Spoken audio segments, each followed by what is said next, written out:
Hi everyone, I'm Karolina. I'm the founder of Space of Mind. We essentially are helping people heal with skills, not pills. When it comes to trauma, I've started this company a year ago after my own sort of PTSD journey, having lost a partner to cancer. I really started to see the broken trauma system that we deal with very much over-reliant on antidepressants, which, as we know, never really get to the root causes of a problem. And then on the other hand, you have very expensive one-on-one therapy, which most of us, are not finding a sustainable solution. So I've essentially quit my corporate job of 10 years and decided to disrupt trauma as a space. Turns out there's over 70% of the population in the US that struggles with trauma. And meanwhile, over 80%, according to APA statistics, actually consider mental health too costly. So we really are stuck in this kind of supply and demand imbalance. And with PTSD in particular, the kind of timeline from PTSD diagnosis to receiving care is about 12 years. So that is a lot of time for someone to be dealing with pretty debilitating symptoms and low quality of life. The reason this matters with PTSD is because those who have it are actually 15 times more likely to die by suicide, 5 times more likely to be depressed, 4 times more likely to be absent from work or suffer from any sort of addiction. And we essentially interviewed many people around therapy, what they struggle with most when it comes to that treatment. And number one, apart from cost, was the fact that people don't remember what they learned in therapy sessions. So we set out to solve both accessibility and effectiveness when it comes to challenges. And we do this by summarizing your session content, analyzing it for patterns, so we can essentially extract linguistic patterns to understand what are the kind of common thinking traps you struggle with. How can we help you get the right tools so you can get to the aha moments faster, essentially.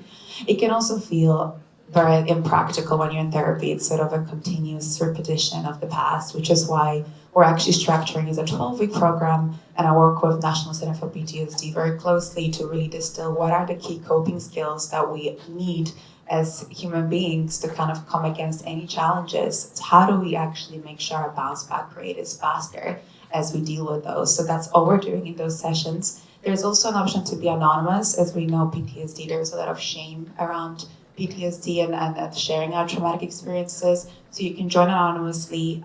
We also use AI again to help you around limiting beliefs in between sessions. So we're doubling up on that. And I think the key thing is we triage folks to group based on type of trauma they struggle with. The number one benefit we hear is people saying they no longer feel alone in what they're going through. And that sense of community is almost more important than any tool we can ever introduce in sessions. So what we're kind of calling this is helping people build psychological immune system.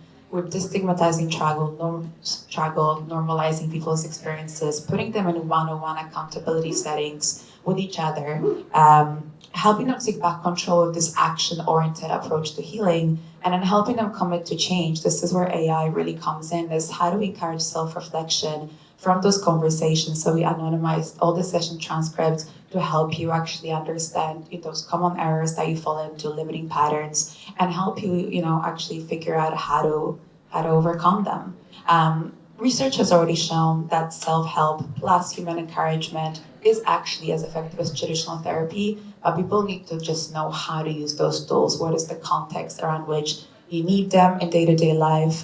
So that's why we have weekly touch points with therapists supplemented by in-between session content to reinforce those learnings. We have AI-powered worksheets to reduce avoidance around self-work. We have experiences around unhelpful thought reframing to really aid people in that day-to-day work that needs to happen to create new ways of thinking and behaving. Again, the center that I work with, we do a lot of research around acceptability, usability, and of course, privacy, as mentioned today, is number one challenge people struggle with when it comes to adoption, which is why we're using blockchain privacy preserving technology to actually use multi-party computation and help people build custom LLMs around how do you actually overcome limiting beliefs, what are those top thinking errors, and what are the kind of tools that you can lean on every single week to help you through those. That already saves therapists an average of 30 minutes per session in admin work. We don't have to have them do any sort of follow-up notes or action items. This is all done for them. We've done some initial pilot studies with terrorist attack victims that's shown really encouraging results. An average kind of dose response curve for trauma interventions is 40 sessions. We're seeing improvements with as little as 3. I think the most astounding result is over 80% of people who sign up for our sessions actually keep going every single week. For therapy, it's usually 1 or 2 therapy sessions. That's the drop off. And then we're seeing about 40% improvement in quality of life across particularly self-care within 8 weeks, which again, these are really encouraging results. My personal passion is quantifying the collective experience, so not just helping the individual, but how do we use voice data, behavior, and scoring of the sessions to benchmark what are the top modalities for different types of trauma experiences and help people sort of accelerate access to the most effective care. And then number 2 is how do we become more objective around tracking? And this is where speech-based analytics come in handy. Things like people's decreasing vowel space or a tonality of speech can be indicative of whether you're struggling with PTSD and trauma. And that's another kind of form of research that we're currently doing. This is pretty much it. So thank you so much, everyone, and hope to meet you and talk about it later.